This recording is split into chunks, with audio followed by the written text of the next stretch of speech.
दिव्य ऋषि pharmacy आपके लिए लेकर के आए हैं ज्वाइंट केयर टैबलेट और ऑयल, जोड़ों के दर्द से राहत पाने के लिए और मजबूत हड्डियों के लिए। इसमें मौजूद प्रोटीन्स तथा विटामिन हड्डियों को मजबूती प्रदान करते हैं। यह जोड़ों के आसानी दर्द को समाप्त करता है, जैसे घुटनों के दर्द व कलाई के दर्द, रीढ़ की हड्डी में दर्द, कंधों में दर्द। यदि आपको स्लिप डिस्क या सर्वाइकल है तो इन सभी परेशानियों से छुटकारा पाने के लिए आज ही मंगाएं ज्वाइंट केयर टैबलेट और ऑयल। मंगाने के लिए आप हमारे इन नंबरों पे संपर्क करें। हमारा नंबर है 8108666991, 8108666992, 8108666993, 8108666994। दिव्य ऋषि फार्मेसी आपके लिए लेकर के आए हैं रत्नम ज्योति, आँखों की संपूर्ण देखभाल के लिए। शहद के साथ नित्य लेने से नेत्र ज्योति बढ़ जाती है, आँखों का चश्मा उतर जाता है। यह आयुर्वेदिक औषधि है, इसका कोई साइड इफेक्ट नहीं। इस औषधि को मंगाने के लिए आप हमारे इन नंबरों पर संपर्क कर सकते हैं। हमारा नंबर है 8108666991, 8108666992, 8108666993, 8108666994। धार्मिक एवं आध्यात्मिक शिव की नगरी वाराणसी में वैदिक सनातन धर्म व संस्कृति को अभिसंचित करने के पावन उद्देश्य हेतु ध्यान योग सिद्धाश्रम की स्थापना पूज्य गुरुदेव श्री स्वामी कमलेश्वरानंद जी के पावन सानिध्य में किया गया है। ऋषि मुनियों, साधु महात्माओं, संत मनीषियों की इस पवित्र धरती पर धर्म की स्थापना और लोक कल्याण के लिए हर युग में किसी न किसी रूप में ईश्वर का प्राकट्य होता आया है और पवित्र आत्माओं में ईश्वर का अंश उतरता आया है। आज के युग में भी पूज्य गुरुदेव श्री स्वामी कमलेश्वरानंद जी अपनी चैतन्य ऊर्जा से संपूर्ण जगत में सत्प्रेम की धारा प्रवाहित कर रहे हैं। पूज्य श्री की चैतन्य चेतना से साक्षात दिव्य सदग्रंथ ब्रह्मवाणी का अवतरण हुआ है, जिससे मानव का कल्याण हो सके। दीक्षा, साधना, ध्यान योग, सिद्धि प्रदाता एवं समस्त मूलभूत समस्याओं का निराकरण उपलब्ध कराने वाले पूज्य गुरुदेव श्री स्वामी कमलेश्वरानंद जी का लक्ष्य है पृथ्वी पर प्रेम की उपासना, आत्म जागरण और समस्त प्राणियों का आनंदमय जीवन। ऐसा जीवन जो शारीरिक, मानसिक, आर्थिक, पारिवारिक हर प्रकार के तनाव व दुखों से पूरी तरह मुक्त हो। इसके लिए पूज्य गुरुदेव श्री स्वामी कमलेश्वरानंद जी विभिन्न प्रकार की दीक्षाएं अनवरत प्रदान करते आ रहे हैं।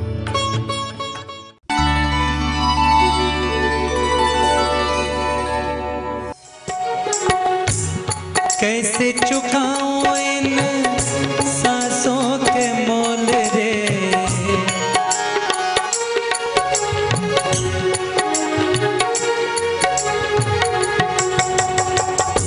कैसे चुकाऊं इन सांसों के मोल रे, कैसे चुकाऊं इन सांसों के मोल रे। जन्म देने वाले इतना तू बोल रे, जन्म देने वाले इतना तू बोल। कैसे चुकाऊं इन सांसों के मोल रे, कैसे चुकाऊं इन सांसों के मोल रे। जन्म देने वाले इतना तू बोल रे, जन्म देने वाले इतना तू बोल।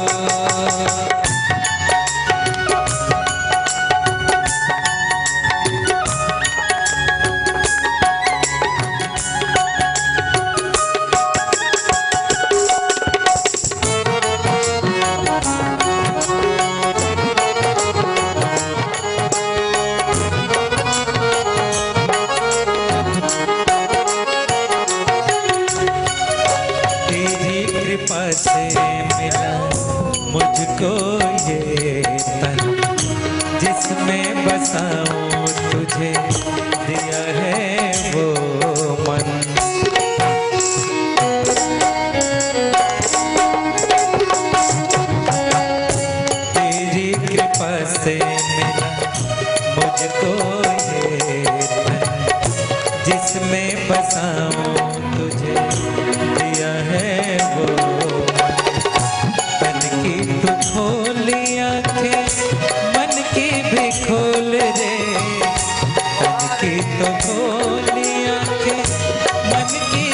बोल रे जन्म देने वाले इतना तो बोल रे जन्म देने वाले इतना तो बोल।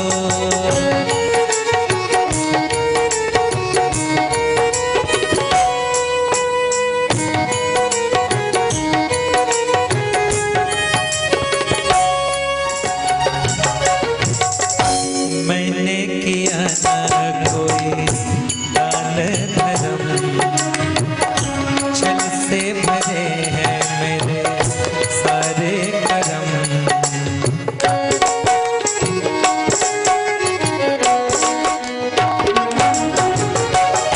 मैंने किया ना कोई दान धर्म छल से भरे हैं मेरे सारे कदम। नाम भुलाया मैंने तेरा न मोल रे नाम भुलाया मैंने तेरा अनमोल रे जन्म देने वाले इतना तो बोल रे जन्म देने वाले इतना तो बोल।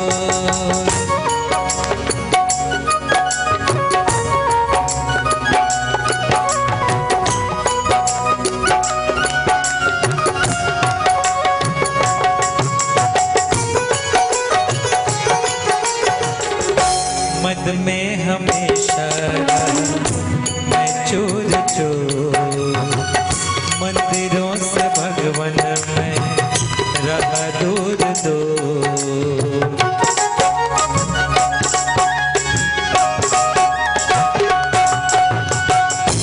मद में हमेशा रहा मैं चूर चूर मंदिरों से भगवन में रहा दूर दूर। किसी से न बोले मैंने जो मीठे बोल रे किसी से न बोले मैंने जो मीठे बोल रे जन्म देने वाले इतना तो बोल रे जन्म देने वाले इतना तो बोल। कैसे चुकाऊं इन सांसों के मोल रे कैसे चुकाऊं इन सांसों के मोल रे जन्म देने वाले इतना तो बोल रे जन्म देने वाले इतना तो बोल रे जन्म देने वाले इतना तो बोल। जय श्री नारायण जय श्री नारायण जय श्री नारायण। सदगुरु के रूप में इस संसार सागर में उस ईश्वर का अवतरित होना भी आपके उद्धार के लिए है। सदग्रंथों के रूप में भी कृष्ण को क्या लगी थी अर्जुन को इतना समझाए जिस राह था छोड़ देते। अर्जुन के मन की स्थिति क्या है? वो कांपता हुआ है, वो डर रहा है, वो अपने आप में परेशान है, चिंतित भी है और दुखी भी है बिना कृष्ण के। बिना कृष्ण के अर्जुन के जीवन में सिर्फ दुख ही दुख दिखाई देता है, क्योंकि सारे संबंध अर्जुन के देखिए ना, जिसे वो चाचा कहता है, जिसे वो भाई कहता है, जिसे वो अपना संबंध जोड़े बैठा है मन का, उन सारे संबंधों को देखिए अर्जुन को पराजित करने के लिए कैसे संसार में लोग लगे हैं। आपके पास भी ऐसे संबंध हैं जो दुर्योधन की बात ही हैं, जो आपको समाप्त करना चाहते हैं। आपके पास भी ऐसे संबंध हैं जो धृतराष्ट्र की तरह है। मैं आपसे एक निवेदन करना चाहूंगी, अगर दुर्योधन जैसा भाई है तो उसका त्याग कर देना, अगर धृतराष्ट्र जैसा पिता है तो उसका त्याग कर देना, पर कृष्ण जैसा सखा है तो उसे अपने हृदय में प्रतिष्ठित कर लेना। संबंध कोई भी हो, सुख का सिर्फ कारण नहीं, आनंद का कारण होना चाहिए। और इसलिए ये विचार आप में होना चाहिए कि कौन सा संबंध सद्मार्ग की ओर ले जा रहा है और कौन सा संबंध ऐसा है जो दुष्प्रवृत्ति को धारण करते हुए स्वयं में समाप्त हो रहा है। आप मनुष्य हैं तो आप चेतना धारण करिए और विचार करते हुए उस भव्यता की ओर, उस सत्यता की ओर, उस शाश्वतता की ओर बढ़िए। आपका जन्म सिर्फ संसार के लिए नहीं हुआ है। अगर सिर्फ संसार की ही बात होती तो भगवान कृष्ण को इतनी लीला करने की, इतना अर्जुन को समझाने की कोई आवश्यकता नहीं होती। और दुख देने का हेतु कृष्ण का किसी को हो ही नहीं सकता है। कृष्ण कभी किसी को, जो प्रेम में होगा वो कभी किसी को दुख नहीं देना चाहेगा। आपसे भी यही कहना चाहूंगी, किसी को कभी दुखी करना मत, अपने मन में कभी मत सोचना कि किसी को मुझे दुखी करना है। सुख का कारण आप बनो, यही अपनी ओर से कोशिश करते रहना। लेकिन अपने स्वभाव वश कोई दुखी हो जाए तो तुम क्या करोगे? तो तुम स्वयं में कभी दुखी मत होना। अगर अपने स्वभाव वश कोई दुख में आता है तो कभी दुखी मत होना, क्योंकि कारण आप नहीं हो, कारण कोई और है। दुर्योधन की जो दुर्दशा है, पूरे महाभारत में बड़े चरित्र ऐसे ऐसे हैं जिन्हें आपको देखना चाहिए। आप अपनी इन आंखों से, एहसास के माध्यम से देख सकते। दुर्योधन दुर्दशा का प्रतीक है। जब लालच आपके मन में होगा अत्यधिक, किसी भी जो आपका जहां अधिकार ही नहीं है, अनाधिकार चेष्टा जब आप करेंगे तो वहां पे आपके जीवन में दुर्दशा, दुख सब कुछ व्याप्त हो जाएगा। अर्जुन की तरह समर्पण की यदि स्थिति हो तो कृष्ण हाथ थामे हुए इस संसार सागर में आपकी नैया बड़े सुंदर तरीके से पार लगा जाएंगे। अर्जुन अधर्म करता हुआ दिख रहा है। किसी को मारना, हम पाप ही तो कहते हैं कि किसी को मारना तो दूर की बात है, हम कहते हैं किसी को दुख भी नहीं पहुंचाना चाहिए, नहीं पहुंचाना चाहिए। सच बात है। अपनी ओर से पूरी कोशिश हो कि कैसे मानवता को हम प्रेम दे सकें, कैसे इन्हें हम पूर्ण कर सकें। जितना अपनी क्षमता हो, जो कुछ भी आपकी क्षमता हो, उस अनुरूप आप लोगों के लिए कार्य करते रहिए। ईश्वर देख रहा है, अच्छा कार्य करोगे वो तुम्हारे साथ होगा। और जानते हो, कर्मों के पीछे भाव का बड़ा ही अर्थ है, बहुत बड़ा अर्थ है कर्मों के पीछे भाव का।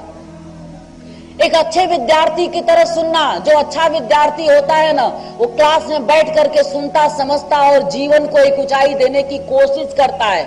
और एक बेकार विद्यार्थी भी होते हैं, शिक्षक बोलता रहता है और उन विद्यार्थियों को कोई अर्थ नहीं रहता, वो सुनना नहीं चाहते हैं, वो बस टाइम पास करते रहते। जो जीवन टाइम पास करने के लिए नहीं मिला है, जो समय है उसे सदुपयोग करने के लिए मिला है, तो सदुपयोग करना कैसे? अर्जुन की भांति सदुपयोग करना।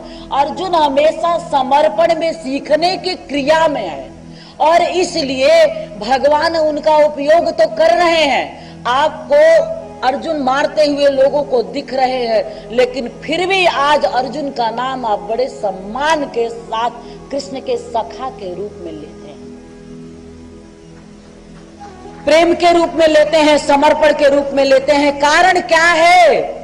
ईश्वर ने, सत्य ने, शाश्वतता ने अर्जुन की उंगली पकड़ ली और इसलिए निरीह होते, निरीह आप भी कभी कभी हो जाते हो, कभी कभी संसार में हार जाते हो, तो जब हारने लगते हो ना तब सदगुरु को याद करना। अर्जुन जब हारने लगते थे मन से तो कृष्ण को याद करते थे, कृष्ण से सखा समझ करके अपनी बात कहते थे। अपनी बात जब कह देते थे तो वहां से मार्गदर्शन मिलता था और मार्गदर्शन मिलता था तो धीरे धीरे धीरे धीरे उनका कार्य अच्छा होता चला गया। अर्जुन के माध्यम से कृष्ण ने धर्म की स्थापना की। आपका व्यक्तित्व ही आपको ऊंचाई देता है। अगर कैसे देख सकते हैं दर्पण में उसे? चेहरे से उसे नहीं देख सकते। आप अपनी आंखों को दर्पण में देखिए। जब आप अपनी आंखों को दर्पण में देखेंगे और यह चिंतन करेंगे कि क्या आंखें देखती हैं कि आंखों में कोई है जो तुम्हें देख रहा है, तुम्हारी आंखों से कोई देख रहा है, तुम्हारी आंखों से तुम्हें कोई देख रहा है। तुम शरीर हो और वह प्राण है, तुम शरीर हो और वो आत्मा है, तुम शरीर हो वो परमात्मा है, तुम साधन हो वो साध्य है। तुम्हारा जीवन सिर्फ साधन प्राप्ति में ही समाप्त हो रहा है। और सदगुरु होने के नाते मेरा दायित्व और धर्म है कि तुम्हारा जीवन सिर्फ साधन प्राप्त करने में ना समाप्त हो जाए, तुम्हारा जीवन उस साध्य को प्राप्त कर लेने में ही तुम्हारे जीवन का, मनुष्य जीवन का अर्थ है। दो ही चीज फिर यहां आ रही है कि साधन और साध्य। साधन ये शरीर है, इस शरीर के माध्यम से उस अशरीरी को प्राप्त करना जो तुम्हारे शरीर में रहता हुआ अशरीरी है, जो आज है कल नहीं रहेगा। लेकिन तुम्हारे चिंतन सिर्फ शरीर तक होते हैं, इसलिए तुम शरीरगत ही सोचते हो। तुम्हारे चिंतन अगर प्राणगत हो, तुम्हारे चिंतन अगर आत्मगत हो, तुम्हारे चिंतन अगर परमात्मगत हो, तो तुम इस शरीर के अलावा भी सोचने लगोगे कि नहीं सोचोगे? ऐसा मत सोचना कि मैं सिर्फ तुम्हें बता रहा हूं कि हमारे ऐसे बहुत से शिष्य हैं जो प्राणगत स्थितियों में चले गए। पुस्तक की विमोचन हुआ है कल, सदगुरु भाग्य विधाता। ये सदगुरु भाग्य विधाता उनकी कविता में उल्लेख है। उन्होंने देखा कि सदगुरु किसी का भी भाग्य बदल सकता है। अगर आपके जीवन में दुर्भाग्य की लकीरें हैं तो सदगुरु के माध्यम से आपके जीवन में सौभाग्य अंकित किया जा सकता है।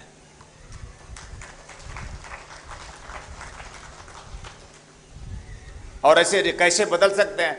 क्या सचमुच हम इस अविद्या को, इस पदार्थ को प्राप्त कर सकते हैं? अपने जीवन की सभी इच्छाओं की पूर्ति क्या संभव है? कैसे संभव है? हमारे ऋषि, हम किसी और का उदाहरण ना लें।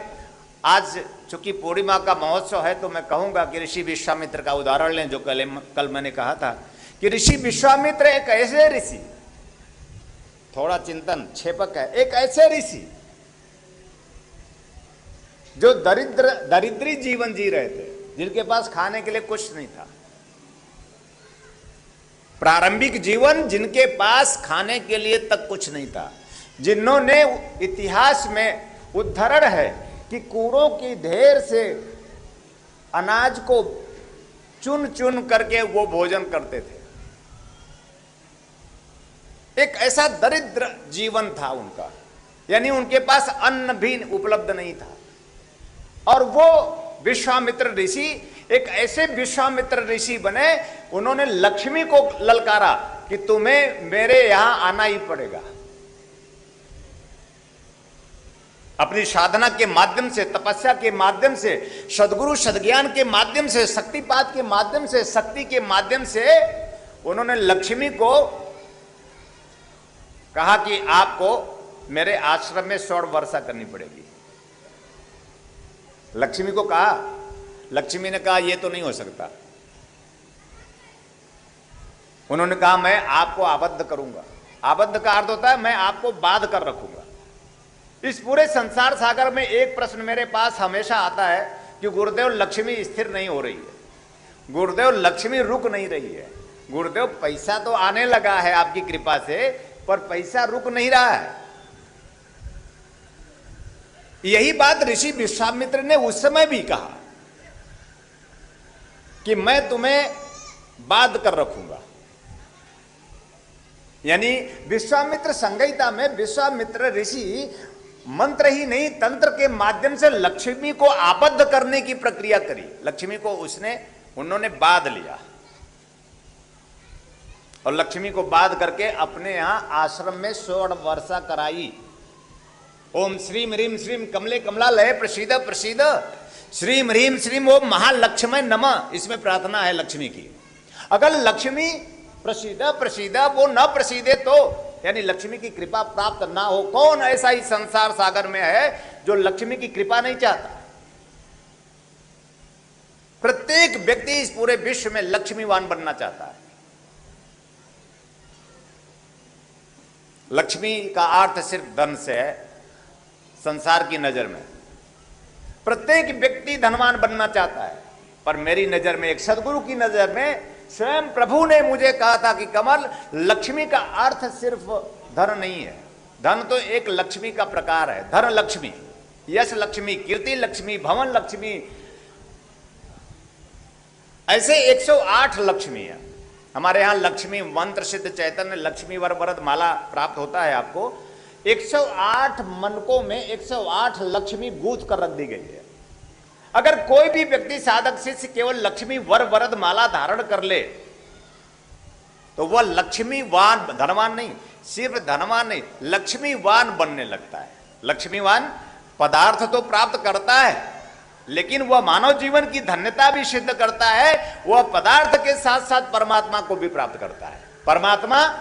परमात्मा कौन है? जीवन का परम आनंद है। हमारे जीवन में आनंद हो, हमारे जीवन में परम आनंद हो। तो लक्ष्मी का अर्थ, जब भी लक्ष्मी के सामने प्रार्थना करो और न सुने तो, और विश्वामित्र की बात नहीं सुनी लक्ष्मी ने, नहीं सुनी तो उन्होंने मंत्र नहीं पढ़ा, उन्होंने तंत्र का निर्माण किया, तंत्र के माध्यम से लक्ष्मी को आबद्ध किया। क्या तुम भी ऐसे तंत्र के माध्यम से लक्ष्मी का आबद्धीकरण कर सकते हो? क्या संभव है कि वह ज्ञान जो ऋषि विश्वामित्र ने, जिसके माध्यम से लक्ष्मी को आबद्ध करके, लक्ष्मी को कीलित करके अपने यहां रख दी, आबद्ध करके, और जब चाहते तब सौर वर्षा कराते। हम उन्हीं की संतानें हैं। विश्वामित्र का ज्ञान हमारे अंदर है, हमारी चेतनाओं में। अगर सचमुच हम लक्ष्मीवान बनना चाहते हैं, आबद्धीकरण क्रिया करना चाहते हैं और लक्ष्मी को आबद्ध करके अपने तिजोरी में कैद कर देना चाहते हैं, तो यह एक प्रकार, एक चिंतन है, जीव का सोच है। हर एक जीव सोचता है लक्ष्मी को कीलित करो।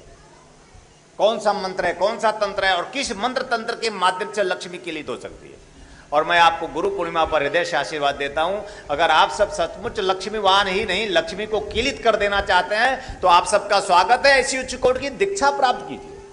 यदि त्रेता राम न होते, द्वापर घनश्याम न होते, यदि चारों धाम न होते, यदि चारों धाम न होते, जगत कल्याण न होता, जगत कल्याण न होता, जगत कल्याण न होता, जगत कल्याण न होता, यदि त्रेता राम न होते।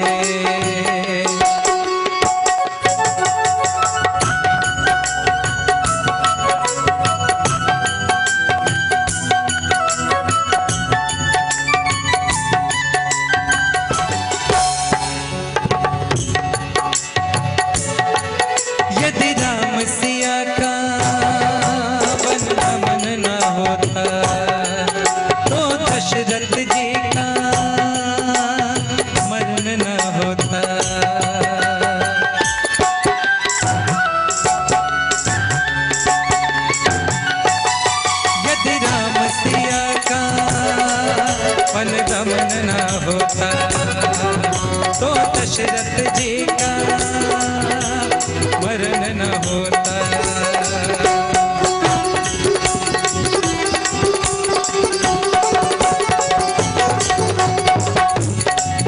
सीता न चुराई जाती, लंका न जलाई जाती, यदि रावण मरण न होता, यदि रावण मरण न होता, जगत कल्याण न होता, जगत कल्याण न होता। यदि त्रेता राम न होते, द्वापर घनश्याम न होते, यदि चारों धाम न होते, यदि चारों धाम न होते, जगत कल्याण न होता, जगत कल्याण न होता, जगत कल्याण न होता, जगत कल्याण न होता। बोल परम पूज्य गुरुदेव की, बोल परम पूज्य गुरुदेव की, बोल परम पूज्य गुरुदेव की।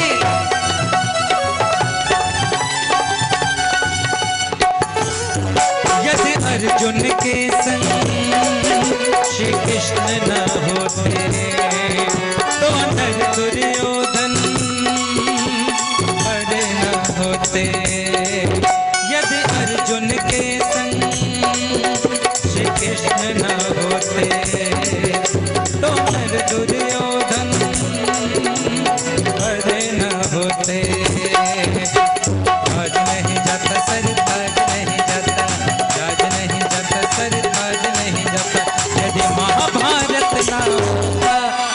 यदि महाभारत ना होता जगत कल्याण ना होते, जगत कल्याण ना होते, जगत कल्याण ना होते, जगत कल्याण ना होते।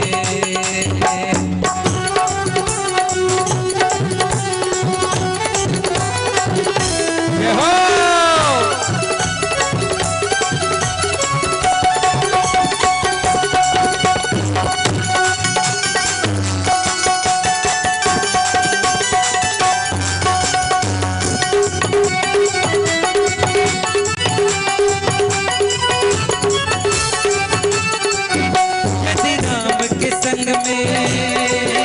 हनुमान न होते, यदि राम के संग में हनुमान न होते, तो लक्ष्मण जी के बचे प्राण न होते, तो लक्ष्मण जी के बचे प्राण न होते। कौन संजीवनी लाता, कौन टूटे पिलाता, यदि लक्ष्मण जिंदा न होते, यदि लक्ष्मण जिंदा न होते, जगत कल्याण न होता, जगत कल्याण न होता, जगत कल्याण न होता, जगत कल्याण न होता, जगत कल्याण न होता, जगत कल्याण न होता, जगत कल्याण न होता, जगत कल्याण न होता, जगत कल्याण न होता, जगत कल्याण न होता। जहां आप सभी के सहयोग से संस्थान द्वारा विभिन्न पुण्यदायी प्रकल्प संचालित हो रहा है, वहीं समाज को सृजन हेतु पूज्य श्री की चैतन्य चेतना से दिव्य सदग्रंथों का प्रकाशन भी किया जा रहा है। ध्यान योग की निर्मल धारा जन जन में प्रवाहित करने वाले पूज्य गुरुदेव श्री स्वामी कमलेश्वरानंद जी की चेतना का साक्षात्कार दिव्य सदग्रंथ ब्रह्मवाणी एक ऐसी रचना जिसका अवतरण स्वयं हुआ है और जिसकी साक्षी बनने का सौभाग्य मिला सुश्री नम्रता कमलिनी जी को। भावना और भक्ति का अनंत प्रवाह है ब्रह्मवाणी, तप और ज्ञान का अमृत कोश है ब्रह्मवाणी, प्रेम और समर्पण का साकार स्वरूप है ब्रह्मवाणी, आस्था और विश्वास का अनन्य मार्ग है ब्रह्मवाणी। आइए हम सभी ब्रह्मवाणी को जीवन में उतारकर अपनी आत्मा को परमात्मा से एकाकार करें। गुरुदेव एवं सुश्री नम्रता कमलिनी जी द्वारा रचित मानव उपयोगी विभिन्न विषयों पर साधनात्मक रहस्यों से परिपूर्ण और भी पुस्तकें हैं, जैसे श्री गुरु रहस्यम, साधना विधान रहस्यम, गुरु पादुका विधान रहस्यम, यज्ञ विधान रहस्यम, षोडश संस्कार दीक्षा रहस्यम, साधना सामग्री रहस्यम, भीगी पलके, कर लो आसमां मुट्ठी में तथा पूज्य गुरुदेव के दिव्य प्रवचनों भजनों का संग्रह प्राप्त करने और भारतीय संस्कृति की धरोहर गोपनीय रहस्यों से भरपूर जीवन की समस्त समस्याओं का समाधान कराने वाली मासिक पत्रिका निखिल सत्य दर्शन की सदस्यता एवं ध्यान योग जन जागृति सेवा संस्थान के दैविक कार्यों व सेवा प्रकल्पों में सहयोग करने तथा अपने गांव शहर में सत्संग साधना शिविरों एवं कथा आयोजन हेतु संपर्क करें 8108 666 991, 8108 666 992, 8108 666 993, 8108 666 994। Facebook www.facebook.com/kamleshwaranand/, Twitter twitter.com/kamleshwaranand, Instagram.com/Swami Kamleshwaranand ji, YouTube www.youtube.com/Swami Kamleshwaranand ji।